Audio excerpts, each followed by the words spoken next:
नमस्कार दोस्तों, आप सभी का हमारे YouTube चैनल ठाकुर सर में हार्दिक स्वागत और अभिनंदन। हमारा जो इससे पूर्व का वीडियो था जिसमें हमने अवतल दर्पण के द्वारा प्रतिबिंब निर्माण के बारे में चर्चा की थी, आज हम चर्चा कर रहे हैं उत्तल दर्पण के द्वारा प्रतिबिंब का निर्माण होना। प्यारे विद्यार्थियों, इसके अंदर जो होता है सिर्फ दो पोजीशन क्रिएट होती है जिसके बारे में हम देखेंगे।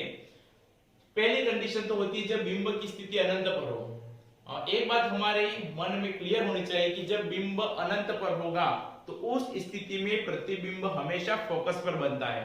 परंतु थोड़ा सा डिफरेंसनेस ये आती है कि यहाँ जब बिंब अनंत पर होगा तो प्रतिबिंब फोकस पर तो बनेगा, परंतु यह दर्पण के पीछे बनेगा। क्योंकि यहाँ पर देखिए, साथ में आपको डायग्राम में समझाता जाऊं मैं कि जो पहली स्थिति इसका चित्र निरूपण हमने यहाँ पर ये जो दर्पण लिया है किसी गोले का हिस्सा है और यहाँ पे जो उभरा हुआ पृष्ठ अर्थात ये कौन सा दर्पण है? उत्तल दर्पण। इस उत्तल दर्पण के ऊपर हमने यहाँ पे जो किरणें आपतित की अनंत से, तो अनंत से जो किरणें आपतित की वह टकराने के पश्चात देखिए यहाँ पे ये तो सीधी वापस है, यहाँ पर ये किरण आपतित हुई तो यह इस तरफ जाएगी, ये आपतित की तो ये इस तरफ जाएगी। तो वास्तव में ये किरणें हम चाहेंगे मिले तो मिलती नहीं है, परंतु जब इसको पीछे की ओर बढ़ाया जाए अर्थात दर्पण के पिछले वाले हिस्से में, और जिसे हम दाएं हाथ की तरफ कह सकते हैं, तो उस दाएं हिस्से में उसको बढ़ाया जाए, तो मैंने आपको डॉट डॉट के द्वारा समझा रखा है। तो यदि पीछे की ओर बढ़ाएंगे तो एक बिंदु पर मिलती हुई प्रतीत होती है, वास्तव में तो नहीं मिलेगी, परंतु एक पीछे की ओर एक बिंदु पर मिलती हुई प्रतीत होती है और उस बिंदु को हमने नाम दे दिया फोकस बिंदु। पर यहाँ मिल तो रही नहीं है, फिर भी हम ये कह सकते हैं कि बिंब अनंत पर होगा तो प्रतिबिंब फोकस पर बनेगा, परंतु कहां बनेगा? दर्पण के पिछली साइड, तो दर्पण के पीछे बनेगा, जो छोटा सा बिंदुवत होगा, परंतु ये वास्तव में नहीं बन रहा है, इस वजह से इसको आभासी और सीधा कहा जाएगा। तो आप पहली स्थिति को निश्चित रूप से समझ चुके होंगे। अब आते हम चर्चा करते हैं दूसरी स्थिति पर। दूसरी स्थिति कौन सी है? तो जब बिंब अनंत और पी का मतलब होता है ध्रुव। पूर्व वीडियो के अंदर आप सभी ये चीजें जान चुके होंगे। तो हमारे अनंत और ध्रुव के मध्य कहीं पर भी रख दे तो आप सभी जानते हैं अनंत का तात्पर्य होगा काफी दूर हो गया, और यह बिंदु जो पी लिखा ये ध्रुव हो गया, जो दर्पण के अंदर बीच का ही भाग है। अब इसके बीच में कहीं पर भी रख दो आप, चाहे फोकस पर रखो चाहे सी पे रखो, कहीं पर भी रख दीजिए। तो उस स्थिति में यदि आप अनंत और ध्रुव के मध्य रखेंगे तो बनने वाला जो प्रतिबिंब होगा वह उस ध्रुव और फोकस के बीच में बनेगा, ध्रुव और फोकस के बीच में, परंतु यह भी दर्पण के पीछे बनेगा। और जो दर्पण के पीछे बनता है तो निश्चित रूप से उसको आभासी और सीधा ही कहेंगे और आकार में छोटा होगा। इसका भी किरण चित्र हम समझ सकते हैं। सबसे पहले हमने एक द्वारक के रूप में यह दर्पण ले लिया, उसके अंदर सीधी मुख्य अक्ष की लाइन खींच दी। यहाँ पर ए और बी, ये जो पॉइंट ए और बी जो दे रखा है, यह ए बी इंगित कर रहा है हमारे बिंब को, और ये जो बिंब हमारे सामने है ए बी।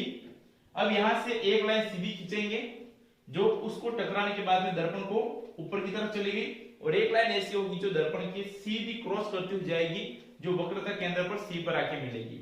जब हम ऐसी स्थितियां क्रिएट करते हैं तो उस स्थिति में क्या होता है कि ये जो परावर्तित किरण है उस परावर्तित किरण को यदि मान लो पीछे की तरफ बढ़ाए, अब यहाँ पर वास्तव में तो मिल नहीं रही है, तो हमें मिलाना तो है, तो पीछे की ओर बढ़ाना पड़ेगा। और जब इसको पीछे की ओर बढ़ाएंगे तो जिस बिंदु पर आके मिल गई वो बिंदु हो गया फोकस बिंदु। और ये जो किरण जाती है यहाँ पे वक्रता केंद्र की तरफ, वह किरण और फोकस वाली किरण दोनों आपस में जिस बिंदु पर टकराए, तो ये वाला पार्ट हो गया, ये वाला हो गया, और जहां पे दोनों टकराई उस बिंदु से इस मुख्य अक्ष पर सीधी लाइन खींच देंगे, जिसको हमने नाम दे दिया ए डैश बी डैश। जो रेड इंक से मैंने आपको इंगित कर रखा है, यह ए डैश और बी डैश जो होता है वह हमें ये बताता है कि यह प्रतिबिंब है। तो प्रतिबिंब बना कैसा? सीधा, परंतु दर्पण के पीछे तो कैसा बनेगा? आभासी। तो इस प्रकार से यह आभासी और सीधा प्रतिबिंब प्राप्त हुआ, जो आकार में बिंब की तुलना में थोड़ा सा छोटा होगा। तो हमने उत्तल दर्पण के लिए दोनों ही प्रकार की स्थितियां देख ली हैं। आगे हम चर्चा करेंगे उत्तल दर्पण का क्या उपयोग है। तो पहला आप इसका स्क्रीनशॉट ले लीजिए, इसके पश्चात हम आगे की चर्चा करते हैं। अब हम उत्तल दर्पण के उपयोग के बारे में चर्चा करेंगे। उत्तल दर्पण जो होता है इसके उपयोग को हमने तीन प्रकार से देखा है। कैसे?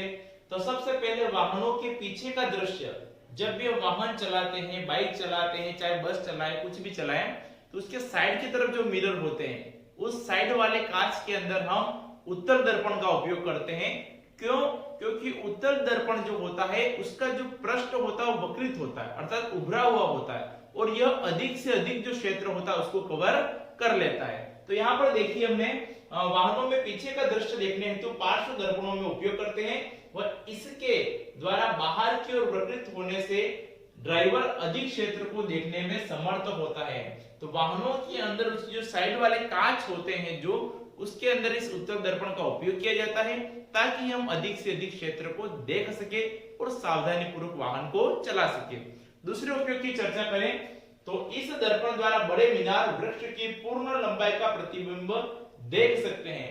क्यों ऐसा होता है? क्योंकि यही कारण है वास्तव में कि यह जो दर्पण होता है उसका पृष्ठ कैसा है? वक्रित है और वक्रित होने की वजह से वह अधिकतम प्रकाश को ग्रहण कर सकता है, ज्यादा से ज्यादा क्षेत्र को कवर कर सकता है। तो मान लो बड़ा सा वृक्ष है तो हम समतल दर्पण में देखने की कोशिश करें तो हमें नहीं दिखेगा, अवतल दर्पण में देखने की कोशिश करें तो भी नहीं दिखेगा, परंतु हम उत्तल दर्पण का उपयोग करेंगे तो कितना भी बड़ा वृक्ष हो उसको हम आसानी से एक जो क्षेत्र होता है उसमें कवर करके आसानी से देख सकते हैं। उसी प्रकार से जो ताजमहल है उस बड़े से ताजमहल को देखने के लिए हम चाहे कांच में देखने की इच्छा रखें तो ताजमहल के जस्ट सामने जो आगरा के किले के अंदर जो दीवार उसमें कांच लगा हुआ है, इसी प्रकार का दर्पण कौन सा? उत्तल दर्पण। और उस दीवार के ऊपर जो कांच लगा है उत्तल दर्पण होने की वजह से पूरा क्षेत्र कवर करेगा, अधिक क्षेत्र कवर करेगा। तो पूरे ताजमहल का जो डायग्राम है हम कहेंगे उसका एक प्रतिबिंब जो है वह उस कांच में पूर्ण रूप से देख सकते हैं। तो देखिए ताजमहल को पूरा देखने हेतु ऐसा ही दर्पण आगरा किले की एक दीवार में सामने की ओर लगा है। तो इस प्रकार से उत्तल दर्पण के अंदर जितने भी उपयोग है उसके बारे में संबंधित प्रश्न पूछे तो भी, और हमने जो पहले की वीडियो में अवतल दर्पण के उपयोग के बारे में देख ही लिया है। कोई भी प्रश्न पूछे हमें किसी प्रकार की कोई चिंता करने की जरूरत नहीं है। अब इसी के साथ में हम एक और पॉइंट आज की वीडियो में ऐड कर देते हैं, वह है किसी भी दर्पण के लिए उस दर्पण के लिए चिन्ह परिपाटी, अर्थात बिंब किस तरफ होगा, प्रतिबिंब किस तरफ होगा, बिंब की ऊंचाई किस तरफ है, प्रतिबिंब की ऊंचाई किस तरफ है, क्या यह सीधा खड़ा है, क्या यह उल्टा खड़ा है। तो उस स्थिति के अंदर हमें मान को धनात्मक लेना है या ऋणात्मक लेना है, यह जानकारी होना आवश्यक है। क्योंकि इस पाठ से संबंधित जो भी सवाल है, दर्पण सूत्र है, आवर्धनता का सूत्र आता है, तो इस सूत्र को करने के लिए मान के अंदर धनात्मकता या ऋणात्मकता का ज्ञान होता अति आवश्यक है। तो उस ज्ञान को आपके सामने लेके आ रहा हूं, पहले आप इसको भी नोट डाउन कीजिए। दर्पणों के लिए हम चिन्ह परिपाटी की बात करें, यहां पर आपको थोड़ा सा ध्यान से समझना है, तभी आप बड़े बड़े छोटे मोटे जितने भी सवाल है सभी कर पाओगे। तो देखिए चिन्ह परिपाटी क्या होती है। सबसे पहले हम देखें दर्पण का जो ध्रुव होता है उसको मूल बिंदु मानेंगे। यहाँ पर ये जो ध्रुव है इस पॉइंट को जिसको हम P कहते हैं इसको मूल बिंदु मानना है। उसके बाद में ये जो मुख्य अक्ष रखी है हमने, मुख्य अक्ष ऐसी लाइन जो ध्रुव से होके गुजरती है वह है मुख्य अक्ष, और इस मुख्य अक्ष को हम मानेंगे एक्स अक्ष, इसलिए मैंने यहाँ पे एक्स डैश इंगित कर दिया है। उसके बाद में हम देखें इस मूल बिंदु के दाईं ओर मापी गई सभी दूरियां धनात्मक होंगी और बाईं ओर मापी गई सभी दूरियां ऋणात्मक होंगी। ध्यान दीजिए आप, यदि हम अपने बात करें चित्र के डायग्राम को तो देखिए आप अपनी कॉपी में देखें या इस बोर्ड पे देखिए, तो हमारा राइट हैंड कौन सा होगा, इस तरफ का पोर्शन, तो ये भाग हो गया दायां और ये भाग हो गया बायां। तो चित्र में ये जो दायां भाग है यदि इस तरफ कोई दूरियां मापते हैं तो उसका मान धनात्मक लेना है, और इस तरफ कोई दूरी मापते हैं तो उसका मान हमेशा ऋणात्मक होगा। और इससे हम एक बात तो निष्कर्ष निकाल सकते हैं, किसी भी दर्पण चाहे उत्तल हो या अवतल हो उसमें हमेशा बिंब को जो होता है वह बाईं तरफ रखते हैं, अर्थात बिंब की दर्पण से दूरी होगी वह हमेशा ऋणात्मक ही मानी जाएगी। ये नियम आपको ध्यान में रखना है। यदि बिंब की दर्पण से दूरी 5 सेंटीमीटर दे रखी है, 10 सेंटीमीटर दे रखी है, तो बिंब के लिए दूरी का मान हमेशा हमें ऋणात्मक ही मानना। 5 दिया तो -5 और 10 दिया तो -10 मानेंगे। उसके बाद भी यदि मान लीजिए दाएं तरफ बन रहा है प्रतिबिंब तो उसका मान हम पॉजिटिव मानेंगे, और वह प्रतिबिंब मान लो बाईं तरफ ही बन रहा है तो उसका मान नेगेटिव मानना। तो इसके लिए मैं आपको समझा दूं, तो ये मान लो इस तरफ की दूरियां है जितनी भी, तो इस दूरी को हमें क्या मानना है, बाईं तरफ हो गया ये, तो बाईं तरफ मान कैसा होगा, नेगेटिव होगा। और उसके बाद में यहां पर देखें ये हो गया दाईं तरफ, तो दाईं तरफ का मान कैसा हो जाएगा, पॉजिटिव होगा, ये हमें ध्यान होना चाहिए। तीसरा के बाद में हम देखें, चौथा पॉइंट है, मुख्य अक्ष के लंबवत तथा ऊपर की ओर मापी जाने वाली सभी दूरियां पॉजिटिव अर्थात y अक्ष प्लस y अक्ष के अनुदिश धनात्मक होंगी, जबकि नीचे की ओर मतलब माइनस y अक्ष के अनुदिश जो होंगी ऊंचाइयां या दूरियां जो होंगी वो नेगेटिव होंगी। अब इसको कैसे समझे, मान लीजिए हम बिंब का उपयोग कर रहे हैं और बिंब कैसा है, सदैव सीधा होता है, और जब मान लीजिए इसको सीधा लिया है तो ये कहां हो गया, ये तो हो गया x अक्ष, इस x अक्ष के ऊपर की तरफ है। तो जब यदि मान लीजिए बिंब सीधा खड़ा हुआ है, कैसा खड़ा है, सीधा, तो सीधा शब्द उपयोग करने से हम समझ जाएंगे कि ये कैसा है, y प्लस y अक्ष के अनुदिश है। और जब बिंब सीधा खड़ा है एकदम और उसके बाद में वो प्लस y अक्ष के अनुदिश है, तो इसका मतलब सीधा होने के उपरांत उसका मान क्या मानेंगे हम, पॉजिटिव, वो वैल्यू पॉजिटिव होगी। यदि मान लीजिए बिंब कैसा बन रहा है, प्रतिबिंब उल्टा बन रहा है, बिंब तो सीधे लेंगे और इसका मान पॉजिटिव मान रहे हैं, और बनने वाला प्रतिबिंब कैसा बन रहा है, उल्टा बन रहा है।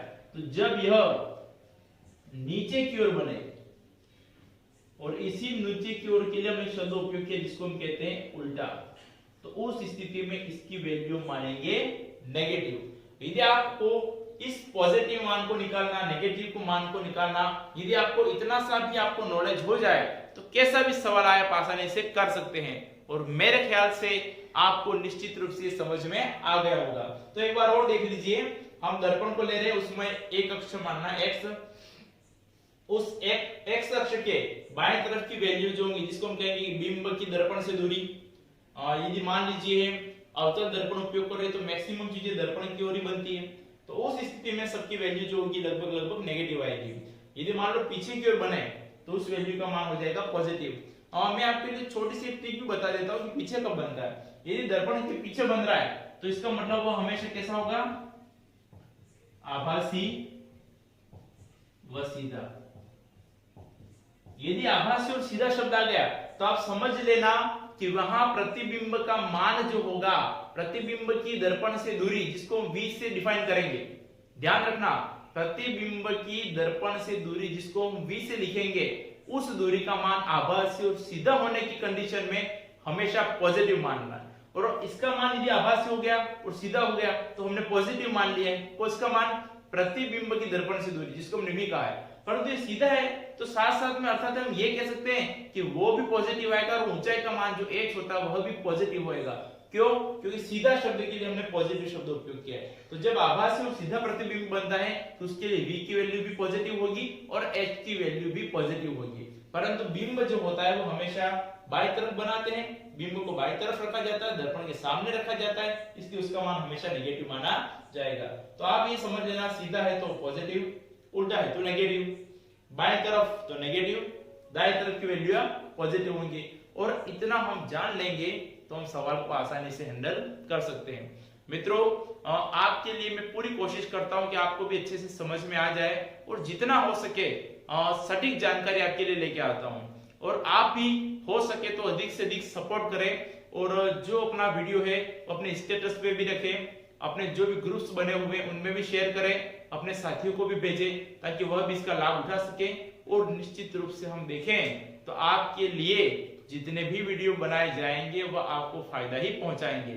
इसी के साथ ही आप आगे के वीडियो का इंतजार कीजिए, और हम दुआ करते हैं, आशा करते हैं कि आपकी मेहनत निश्चित रूप से रंग लाए। धन्यवाद। जय हिंद, जय भारत।